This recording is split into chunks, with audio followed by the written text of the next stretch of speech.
యెహోవా అందరికీ ఉపకారి. హల్లెలూయా. ఉపకారము అన్న మాటకు బెనిఫిట్, లాభము, ప్రయోజనం అని అర్థం వస్తుంది. క్రీస్తు ప్రభువుని ఎవరైతే భయభక్తులతో సేవిస్తారో వారందరికీ కూడా ఆయన ఉపకారం చేసేవాడు.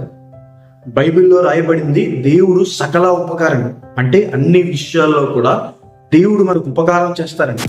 క్రీస్తు ప్రభు వారు మనకి చేసే ఉపకారాలు ఏంటి? మొదటిగా దేవుడు మనకి రక్షణ అనుగ్రహిస్తారండి. ఎవరైతే ఆయన విశ్వాసం ఉంచి తన పాపాలు ఒప్పుకుంటారో క్రీస్తు ప్రభు వారు వారిని క్షమించి పరలోక రాజ్యాన్ని అనుగ్రహిస్తారు. రెండవదిగా దేవుడు మనల్ని ఆశీర్వదిస్తారు. ఒక్క చేతికర్రతో తండ్రి ఇంటిని విడిచిపెట్టేసిన యాకోబుని అత్యధికముగా ఆశీర్వదించి ఉపకారం చేసిన దేవుడు మన జీవితాల్లో కూడా మనం చేసే జాబ్స్ కావచ్చు, బిజినెసెస్ కావచ్చు, స్టడీస్ కావచ్చు, దేవుడు వాటిని ఆశీర్వదిస్తాడు.